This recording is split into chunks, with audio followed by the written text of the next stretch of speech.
Përshëndetje dhe ja ku jemi prapë bashkë në realitetin sipas Enkit. Unë mezi po prisja në fakt për të bërë këtë video dhe siç e shikoni jam lyer, jam pispillosur. Fakti që nuk jam në këmbë dhe të bëj kështu si pjeshkë është vetëm arsye se nuk kam kameraman e Ori, të cilën e përshëndesim shumë se na mungon këto ditë që nuk jemi takuar. Unë u bëm 15 ditë që jam mbyllur në shtëpi dhe nuk dal fare, vetëm çfarë mund të bëj në një pazar të vogël. Shpresoj që edhe ju këtë të keni bërë, pasi të keni qëndruar safe, pra të jeni mirë mbi të gjitha, po sigurisht mos keni dalë nga shtëpia të zbatoni me përpikmëri të gjitha këshillat e dhëna, sepse kjo është në të mirën tuaj dhe tonën, pra në të mirën e përbashkët, që kjo punë të mbarojë sa më shpejt dhe ne mund të jemi të lirë dhe të vazhdojmë të gjitha impenjimet tona. Okej, sot do të flas për një temë shumë interesante. Kjo sigurisht ka ardhur si pasojë e qëndrimit mbyllur, por nuk do të flas për qëndrimin mbyllur të ne personave që jemi pa të dashur dhe jemi vetëm në shtëpi, sepse unë jetoj vetëm, por do të flas për çiftet. Çiftet sigurisht i kam ndarë në disa kategori. Fillimisht janë ata çifte që janë të lidhur dhe secili është detyruar të qëndrojë në shtëpinë e tij, pra vajza në shtëpinë e vet dhe djali në shtëpinë e tij, dhe mos ma shikoni këtë thojnë sepse më është thyer. Do flas patjetër për çiftet që sapo kanë nisur bashkëjetesën apo kanë pak që bashkëjetojnë dhe janë martuar bashkë, por që nuk kanë fëmijë dhe nuk jetojnë me asnjë tjetër përveç se me njëri tjetrin. Sigurisht do flas pak për çiftet që kanë fëmijë dhe kështu ata mund të themi që e shtyn pak më mirë kohën në dukje, se ne do të futemi problemeve me themeli pak më vonë. Do flas dhe për ato që shtin mbi tort, çiftet që janë të martuara dhe që kanë vjerr dhe vjerr brenda. Ja ta shohim si do evoloj situata dhe do flasim për fillimisht për çiftet që janë të dashuruar dhe pra që janë thjesht në një lidhje dhe secili jeton në shtëpinë e vet. Okej, këta janë të qetë që me kontakt nuk tradhtohen, që do të thotë vajza ka besim tek djali dhe djali ka besim te vajza, sepse këta nuk kanë ku dalin dhe qëndrojnë vetëm në shtëpi duke folur me njëri tjetrin.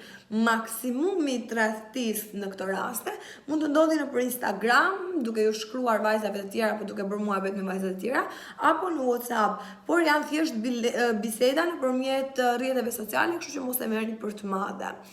Ndërsa, pjesa që këtyre ju mungon është ato takimet e darkës, një kafe, një gotë, pse jo, një klap, dhe këto janë gjëra që rregullohen themun me kalimin e kohës dhe janë çifte që mund t'i rezistojnë karantinimi, pra nëse ata duhen vërtet, ja dalin, nëse nuk duhen vërtet, kjo le të shërbej kjo mbyllja edhe për një vërtetësi marrëdhënie, le të themi. Kush duron të do, ka thënë edhe gjyshja ime, ai që të do të prete, kështu gjërash teorikisht, të shikojmë se do të evolojnë të gjëra në praktik. Kaq kisha për çiftet të cilët janë të dashuruar dhe po i lëm menjëherë në dashurinë e tyre dhe nuk po i ngacmoj shumë. Tani do flasim pak për çiftet që bashkëjetojnë bashkë ose ndoshta janë vetë martuar, por që jetojnë vetëm të dy. Këta janë shumë mirë, për këta është si një muaj mjalti, le të themi. Kohë për të përkushtuar më shumë njëri tjetrit. Të dy mund të ishin nëpër punëra dhe nuk do të kishin kohë dhe mbrëmja i mblidhte bashkë, nëse mbrëmja nuk e organizonin me miq. Tashmë këta kanë kohë sa të duan për veten e tyre, për të afruar marrëdhënien e tyre, për ta rregulluar ato gabimet që kanë bërë në marrëdhënie, për të rregulluar çdo lloj gjëje dhe për t'u përkushtuar më shumë kohë njëri tjetrit. Të shpresojmë që në këta nuk do të fillojnë ato sherrret e para, sepse ndoshta nuk e ka njohur aq sa duhet njëri tjetrin. Unë besoj se partneri ose partnerja njihet më së miri në bashkëjetesë, por në këto bashkëjetesa që ne jemi gjendur më përpara, ku bashkëshortja apo vajza është në punë gjatë gjithë kohës, mashkulli është në punë gjatë gjithë kohës, të dy pinë kafe me shoqërinë reciproke dhe në mbrëmje i mbledh vetëm darka, edhe sigurisht që bëjnë çfarë bëjnë dhe pastaj flenë gjuhë, se nuk e di çfarë bëjnë, edhe nuk më duhet hiç çfarë bëjnë. Ata ndoshta nuk e njohin 100% të njëri tjetrit, por aq kosa është e qëndrueshme të. Tani do ta njohin, nuk besoj dhe kam frikën se disa çifte do të largohen dhe shpresoj që mos të ndodhi kjo, se nuk e di pse unë mbetem prapë si një njerëz që kam qejf ndarjen. Më ka dalë ky nami, nuk kam çfarë bëj tani. Nëse, ne të shpresojmë që kjo nuk do ndodhi me këta, megjithatë unë personalisht për unë do kisha shumë frikë të jetoja me një person gjatë gjithë kohës, të shikoja gjatë gjithë kohës, do më lodhte kam përshtypjen, edhe me njëherë mbas kësaj mbyllje do i kërkoja disa ditë pushim që mos të takoheshim dhe mos të flisnim fare me njëri tjetrin, kështu mund ta kishim shpëtuar marrëdhënien tonë. Nëse nuk ka ç'më duhet mua, se unë jam vetëm dhe normalisht prandaj më ka lënë Zoti vetëm. Se nuk e meritoj të kem dikën në krah. Whatever. Tani do flasim pak për çiftet që kanë fëmijë. Unë të paktën mendoj se ata janë më të lumturit. Që do të thotë, gjatë gjithë kohës i përkushtojnë kohën fëmijës, luajnë me të, argëtohen, gatuajnë për të, ata provojnë ushqimet e mamit, sigurisht dhe pse ose dhe të babës, se mund të jetë edhe një person mashkull që gatuan shumë mirë dhe nuk ka asgjë të keqe. Janë shumë të lumtur në familje e tyre, zhvillojnë lojrat që donin të zhvillonin prej kohësh, por që nuk kishin mundësi për shkak se prindërit janë në punë apo qëndrojnë gjatë gjithë kohës me një dadën mbrapa. Tashmë mamat kanë më shumë kohë për fëmijët e tyre dhe më pak kohë për vete. Pse e them këtë? Duke i mësuar kam përshtypjen fëmijët, nuk e di pse po bëj sikur kam ja 7 fëmijë vet, por që kohët më me të dëgjuar i kam me të parë kështu lart e poshtë.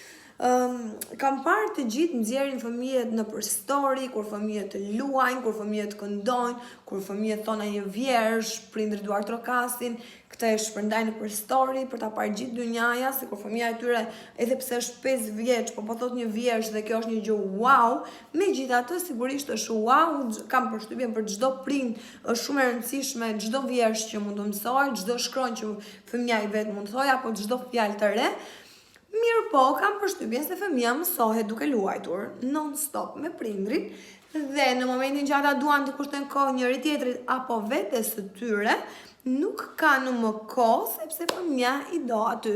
Në momentin që këta nuk do t'ia plotësojnë dot fëmijës qëndrimin aty, fëmia ka përshtypjen dhe frikën se mos fillon të qaj dhe kështu bëhet një situatë e mërzitshme, sidomos për prindin mashkull i cili nuk duron dot zhurma, se di pse gjithmonë kam parë që është prindi mashkull ai që nuk duron dot zhurma, nuk duron dot pa rregullsi, shumë të rrallë janë ata që nëse shohin në rrëmuj çojnë dhe bëjnë vetë punën.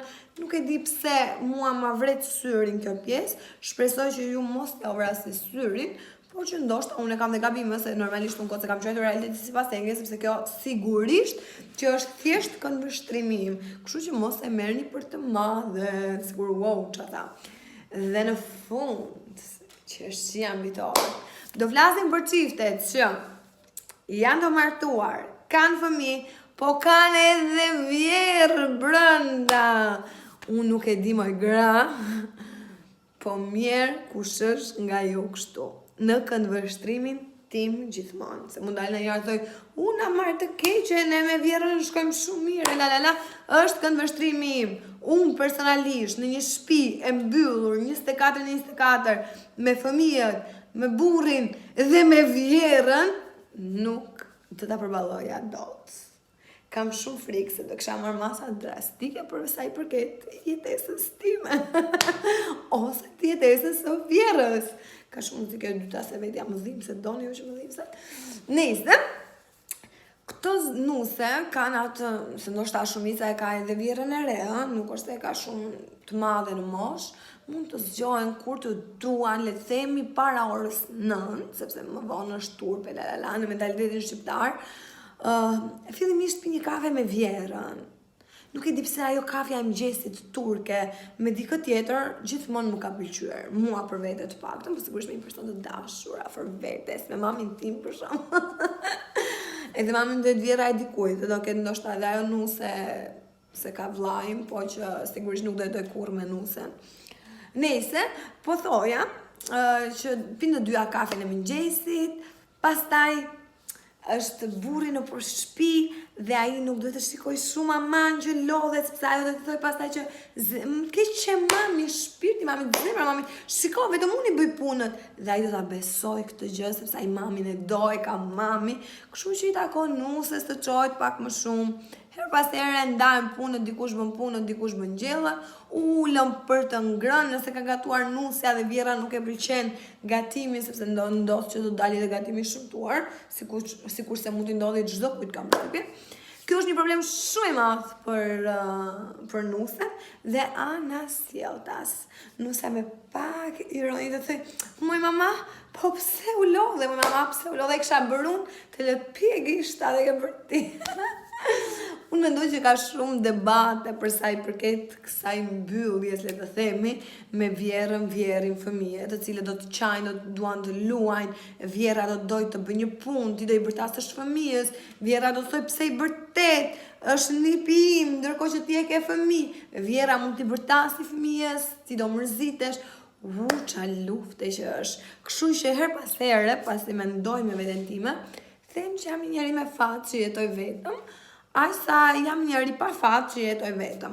Megjithatë unë shpresoj që kjo situatë të mbaroj, unë kaq kisha për të vlog, sa më shpejt, po që kjo situatë të mbaroj sa më shpejt, ne duhet të bëjmë qytetarë më të përgjegjshëm, dhe që ne të bëjmë qytetarë më të përgjegjshëm, duhet të duam më shumë veten tonë dhe familjen tonë. Kështu që shkoni nëpër familjet tuaja, që ndroni aty me hir, me pa hir. Kur flas familjet tuaja, nuk po flas vetëm për familjen e ngushtë. Dhe ju lutem mos dilni nga shtëpia, mos bëni kokfortin në këtë situatë që nuk është fare për të bërë kokfortin dhe nuk është ai që është më kokforti, më i zgjuari, më i bukuri, më i dituri, la. Ai është më budallaj. Bëni të bindurin sepse është situata për të qenë i bindur. Unë ju put fort dhe me shpresën që këto gjërat sa do vi dhe do mbaroj sa më shpejt do të marr, që ne të vazhdojmë punët tona, do të shihemi sërish prap. Ose do të kërcita gishtat, ose nuk mund ta bëja këta, nuk e di. Nëse ne do të shihemi sërish prap shumë shpejt me një tjetër sfond, një tjetër komplet një gjë tjetër, për sa i përket realitetit sipas Enkit, ose ndërkohë po presim edhe gjëra tjera. Dhe them se do argëtohemi shumë. Ju kam shumë xhan edhe ju put fort, nuk po e put me këtë dorën se më shtërthoj dhe nuk do të duket. Nuk do të duket ndërkohë që e thash da. Nëse ju kam shumë xhan, do të shihemi prap. Zoti ju ruajt, por ruhuni ju që të ruaj Zoti pastaj. Ju puth, ciao.